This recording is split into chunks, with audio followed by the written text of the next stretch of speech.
Welcome back, everyone, to Coastal Business Connections. I hope you all had a great week and a happy Thanksgiving. Today, we are walking around Beachy Beatnik. They are a hip new boutique in Crystal Beach, Texas. They offer clothing, jewelry, sandals, candles, coolers, Laka coolers, and more. The owner grew up coming to the beach and decided to slow down her career by settling here and starting a new adventure. Let's all welcome Beachy Beatnik to the beach and make sure you check them out the next time you're around the peninsula.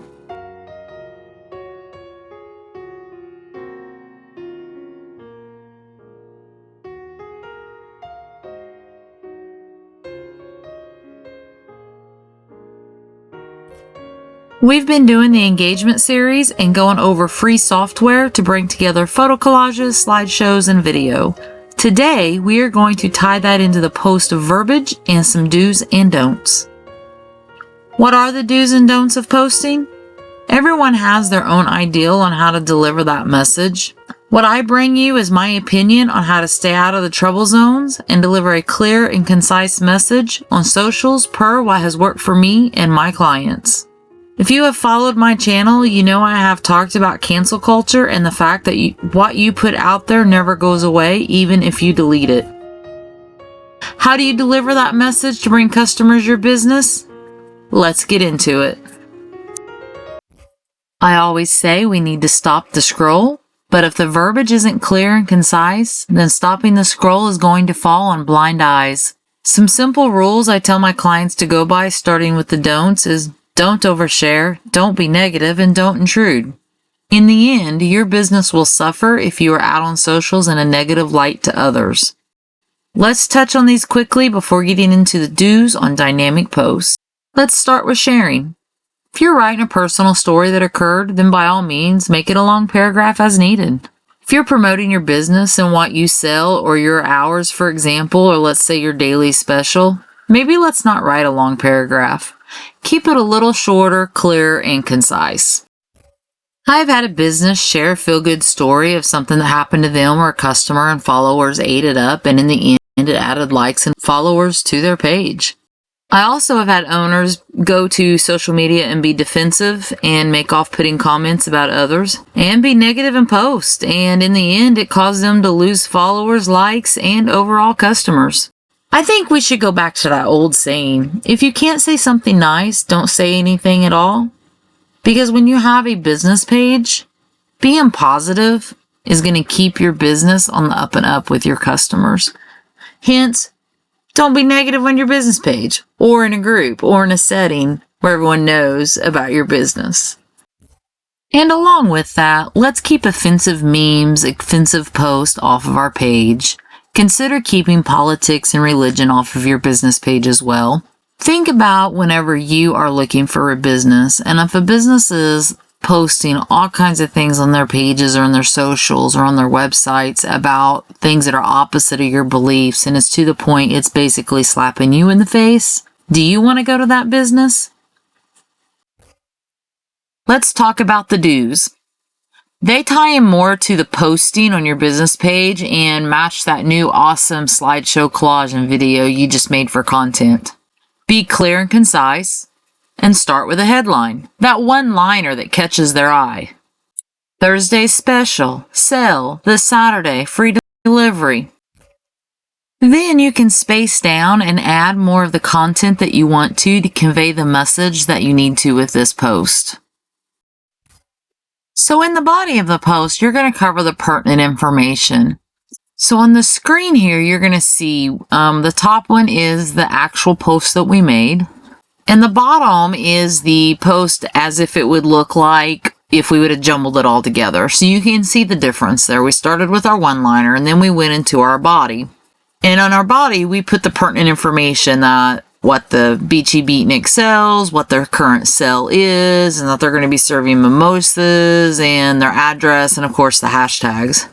And on the Colonel Bill's Firewood, we put that he delivers at no charge, where he delivers to, that it's a little bit extra charge if he has to go to Galveston, that he's a local and a veteran, and his phone number, and of course the hashtags.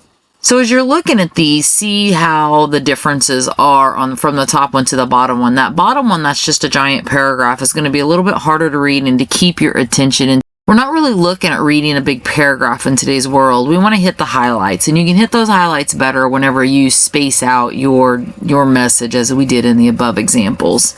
So change up your post as well. We don't always want to see the same exact post all the time because that gets monotonous for your readers and for the people that you're trying to stop that scroll on. For an example, if you're a restaurant and you do daily specials, that's great. You want to put those out there, but you need to throw in some other type of post well. Maybe your menu, maybe a reminder of the hours. Maybe you've made this cool little video of how you make one of your hottest items, a burger or the Vegas fries or something of that nature, and you need that verbiage to match that. So you pub it up that quick video and then you say something like, badass burger, made to order. And then you can come down, fresh ingredients, this is all the ingredients that we put on it, and that sort of thing. For a boutique, you're going to probably be showcasing your clothes a lot, because I think a lot of boutiques, that's the main thing that they sell. We have a lot of local artists here that sell books and such, so maybe you mix it up a little bit and you say, local author, book selling here. Or maybe it's a great candle, candles, and you just put it real big, and then you're going to come down and say, this is the candle maker, and these are the scents we have. Because if you're always just showing that one item all the time, and let's go back to the boutique example. Let's say I'm looking for a small gift for maybe an office party or a little get-together. A candle would be great for that, but all I ever see you put on your Facebook page is clothes, so I don't know you have a candle. So now I'm taking the ferry and running over to Galveston and taking my business elsewhere. So make sure you always take time to showcase those little things that you sell and those different things. And they may not be the prime product, but you still want to sell them. And that could be what gets that customer in the door and helps you sell that prime product that you really want to sell, such as your jewelry or your clothes or your sandals or whatever. Okay, so by now you're probably thinking, well, what else is there? We've done the post. We're going to talk quickly here about emojis, grammar, spelling, and get into hashtags. So emojis are those little creations of pictures that are sometimes fuzzy to read and confusing on meeting. We are dealing with multiple generations now within this tech world, from very young to very old. And I say that because every age group and every generation is going to have a different meaning or a different ideal of what they think that emoji should mean. You don't want your reader focusing on what that emoji is or trying to figure out what it means. You want them reading your brilliantly planned words. You want those words to catch their attention.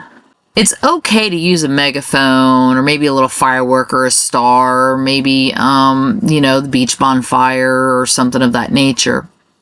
But we don't want to go crazy with it. Don't put multiple in a row, before and after sentences. Don't put a whole bunch after each paragraph, because it becomes really hard to read your message. And the words that you've typed are really just going to get lost. This also pertains to abbreviations. Everyone can interpret those differently, and you don't want to offend someone because they did not realize that when you put SMH in your post, you meant stylish must-haves. Because to others, this could mean so much hate, shaking my head, so much hype, and some other meanings that probably YouTube doesn't want me to say. So let's just go ahead and spell our words. So check our grammar, spelling our words. That is very important to have a proper professional post. And it's okay if you're not that good at it, because you can always type what you're wanting to say into Google and just let AI correct you. You can ask somebody for help, and that is where making sure that you schedule a post ahead of time can help, because then you can do it at your convenience when you have time and you're not rushed. So in a world of emojis and abbreviations, I always say rise above and be professional in your post. We are going to cover hashtags in one of the next videos, but real quick, just to touch on them for you. Hashtags are what make you searchable online. They tie together your website, your Google profiles, your Yelps, your reviews, and all of your posting on all your socials. So when you make up hashtags, it makes you less searchable. Just keep that in mind, and we'll cover that more in an upcoming video. So I'd like to ask everybody that made it this far to please like the video and subscribe. Comment below on what you thought or what you'd like to see in an upcoming video. Subscribing is important for YouTube channels because it helps us grow. I'd like to say thank you to Beachy Beatnik for letting me roam around with my camera. And if you are a business within about 25 miles of Port Bolivar, Crystal Beach, and you want to be featured in a manner such as this on my YouTube channel, it is free to you, and I will give you 3 pieces of content for free also to share on your social media that you can use. This is wrapping up the main messages of our how-to on dynamic posts. If you want to learn more and dive into it more, I do give training sessions individually and group. Although I am a content creator and a marketer that you can hire, my goal is to empower anyone wanting to do it themselves to be successful at doing that. So as always, I will put this up as a long, and then throughout the month, I will put some shorts up to follow it up. I will have an upcoming video on hashtags, and we'll see where we go from there. And as always, thank you for tuning in. I appreciate each and every one of you, and we will see you next time.